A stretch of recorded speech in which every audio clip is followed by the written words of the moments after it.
എൻ്റെ സ്വപ്നങ്ങളെ നിറവേറ്റിത്തരാൻ എനിക്ക് മോഹൻലാൽ സാറും ഞാനുമായിട്ട് എൻ്റെ മനസ്സിൽ ലാൽ സാറിനെ കാണുന്ന ഒരു കാഴ്ചപ്പാട് നിറവേറ്റിത്തരാൻ എനിക്ക് രാജു തന്ന ആ സൗഹൃദത്തിൽ നിന്നുള്ള ഒരു ഭാഗ്യമായിട്ടാണ് ഞാൻ കാണുന്നത്.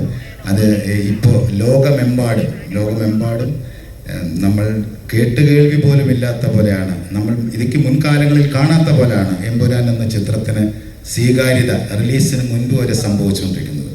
ദൈവം എൻ്റെ സ്വപ്നം സഫലമാക്കി തരും നാളെ എന്ന ദിവസം എന്ന് ഞാൻ പ്രതീക്ഷിക്കുന്നു, ഞാൻ ആഗ്രഹിക്കുന്നു, ഞാൻ പ്രാർത്ഥിക്കുന്നു. നിങ്ങളുടെ എല്ലാവരുടെയും പ്രാർത്ഥന വേണം. അതുപോലെ തന്നെ ഈ സിനിമയിൽ ഇപ്പോൾ ഗോകുലം ഗോപാലൻ സർ എനിക്കൊരു സങ്കടം എൻ്റെ മനസ്സിനകത്ത് ഉണ്ടായിരുന്ന സമയത്ത് ഞാനൊന്ന് സംസാരിച്ചപ്പോൾ തന്നെ വന്ന് എനിക്ക് തോന്നുന്നത് 1 മണിക്കൂറിനുള്ളിലായിരിക്കാം എനിക്ക് എൻ്റെ സങ്കടങ്ങൾക്ക് അതായത് എന്നെ മുമ്പോട്ട് യാത്ര ചെയ്യാൻ ഒരു പ്രചോദനമായി എൻ്റെ ബാക്കിലൂടെ വന്നു. അത് ഞാൻ വളരെ സന്തോഷത്തോടെ ഓർത്തതും ഞാൻ ഈ സമയം കൃഷ്ണമൂർത്തിയെ വളരെ സ്നേഹത്തോടെ ഓർക്കുന്നു, അതിയായ സ്നേഹത്തോടെ എൻ്റെ ഒരു സ്നേഹം അറിയിക്കുന്നു. മോഹൻലാൽ സർ എൻ്റെ എന്താ പറയേണ്ടതെന്ന് എപ്പോഴും എനിക്ക് ലാൽ സാറിൻ്റെ പേര് പറയുമ്പോൾ എന്ത് തുടർന്ന് പറയണമെന്ന് ചിന്തിക്കാൻ പറ്റാത്തൊരു നിമിഷം എനിക്കുണ്ടാവും. എൻ്റെ യാത്രയിൽ ഞാൻ അതായത് ശരിക്കും ഞാൻ രാജുവിനെ ചേർത്ത് പറയുന്നു, ഇത്രയും വലിയൊരു സിനിമയുടെ ഭാഗമായി കൂടെ ചേർന്ന് നിൽക്കാൻ പറ്റി എന്നുള്ളത് എനിക്ക് ഏറ്റവും സന്തോഷം തരുന്നു. അതിൽ മോഹൻലാൽ സാറാണ് ഉള്ളത് എന്നുള്ളത് എന്നെ അതിയായ സ്നേഹിപ്പിക്കുന്നു. അതുകൊണ്ട് തന്നെയാണ് ഞങ്ങൾ 3 പേരും യാത്ര ചെയ്തിവിടെ വന്നിരിക്കുന്നത്. ഈ സിനിമയിൽ സഹകരിച്ച എല്ലാവരെയും ടോബി എല്ലാവരെയും, മഞ്ജു എല്ലാവരെയും, ഇന്ദ്രജിത്ത്, ഞാൻ എല്ലാവരെയും ഓർക്കുന്നു, ഇവിടെ വരാത്തവരെയും ഓർക്കുന്നു, എല്ലാവരോടും എൻ്റെ സ്നേഹം അറിയിക്കുന്നു. കാരണം ഒരു ഗംഭീര വിഷ്വൽ സ്പെക്ടക്കിൾ ഒരുക്കാൻ പൃഥ്വി ശ്രമിച്ചിട്ടുണ്ട്.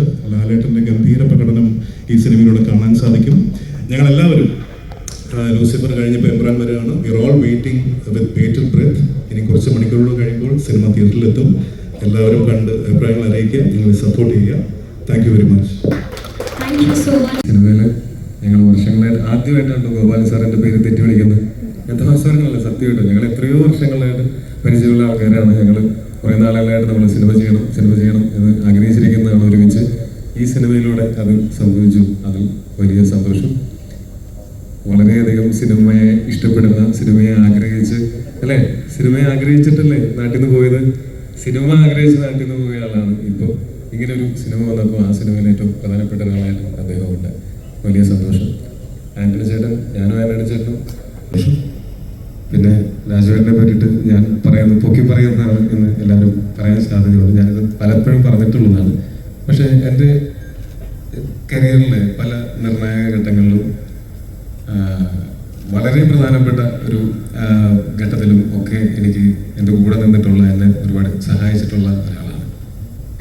ഞാൻ 7th Day എന്ന് പറയുന്ന സിനിമയിൽ അഭിനയിക്കുന്ന സമയത്താണ് ഞങ്ങൾക്ക് കൂടുതൽ സംസാരിക്കാനും ഒക്കെ അവസരം കിട്ടിയിട്ടുള്ളത്. ഇത് 2014 അപ്പോൾ ആ സമയത്ത് അദ്ദേഹവുമായിട്ട് സംസാരിച്ച്, രാജുവേട്ടനുമായിട്ട് സംസാരിച്ച് ഒരുപാട് കാര്യങ്ങൾ സംസാരിക്കുകയും അതിൽ നിന്ന് ഇൻസ്പയർഡ് ആയതുകൊണ്ട് കുറേ ഈ സിനിമ നമുക്ക് ലിമിറ്റില്ലാതെ സ്വപ്നം കാണാൻ പറ്റുന്ന ഒരു മേഖലയാണെന്നും സിനിമ എവിടെയെങ്കിലും ഒതുങ്ങി നിൽക്കേണ്ട ഒന്നല്ല, കുറച്ചുകൂടെ വലിയ രീതിയിൽ ചിന്തിക്കണമെന്നും ഒക്കെയുള്ള ആ ഒരു ചിന്ത എനിക്ക് ആദ്യമായിട്ട് ഉണ്ടാവുന്നത് രാജുവേട്ടനായിട്ടുള്ള സംഭാഷണങ്ങളിലൂടെയാണ്. ഞാൻ ചെയ്തതൊരു സപ്പോർട്ടിങ് ക്യാരക്ടറാണ് ഈ സിനിമയിൽ.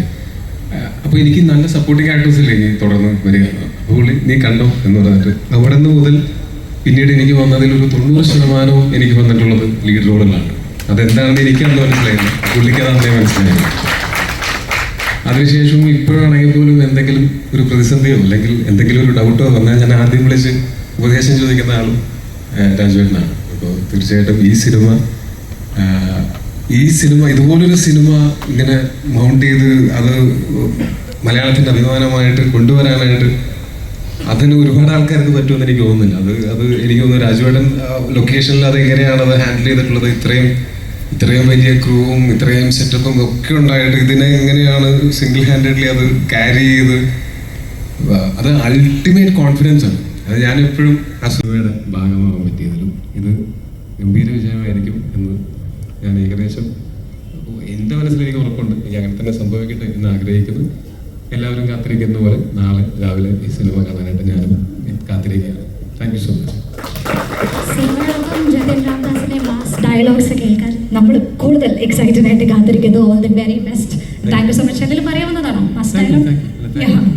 യെസ്. ചെയ്യുന്നൊരു സിനിമ തീർച്ചയായിട്ടും കാണാൻ ഞാൻ കൊതിച്ചിരിക്കുന്ന ഒരു ആളായിരുന്നു ഞാൻ. ഇങ്ങനെ ഒരു സിനിമയുടെ അനൗൺസ്മെന്റ് വന്നപ്പോൾ ദൈവമേ ആ ഒരു സിനിമയിൽ ഒരു ഭാഗമാവാൻ എനിക്ക് പറ്റിയിരുന്നെങ്കിൽ എന്ന് ഞാൻ കൊതിച്ചിരുന്നു.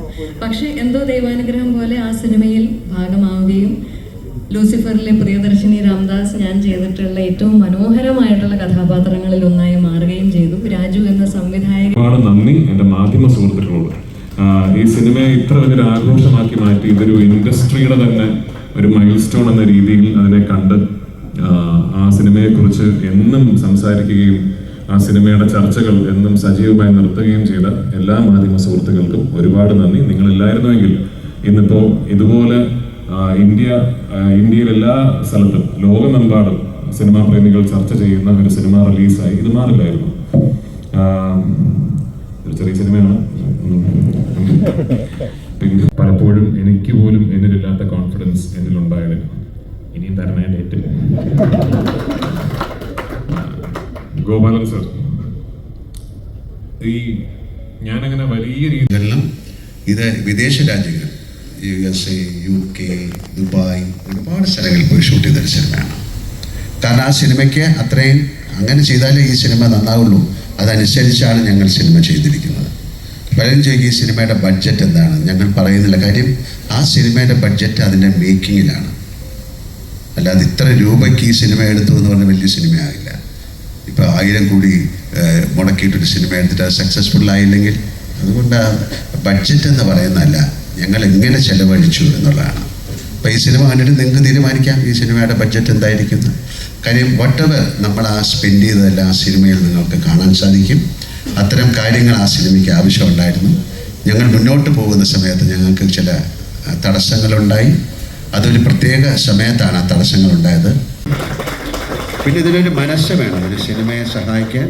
ഒരു ഗോപാലേട്ടൻ നമ്മളെ വിളിച്ച് ഗോപാലേട്ടൻ ഇങ്ങനെ ഒരു പ്രോബ്ലം ഉണ്ടെന്ന് പറയുന്ന സമയത്ത് അയ്യോ മണി അത് ഞാൻ കുറച്ച് കഷ്ടമാണ്, നമുക്ക് പിന്നെ ചിന്തിക്കാം, അങ്ങനെയല്ല അദ്ദേഹം പറഞ്ഞത്. അദ്ദേഹം ഒരു നല്ല സിനിമ നിന്ന് പോകരുത് എന്ന് പറഞ്ഞിട്ടാണ് നമ്മൾക്ക് പറഞ്ഞത്.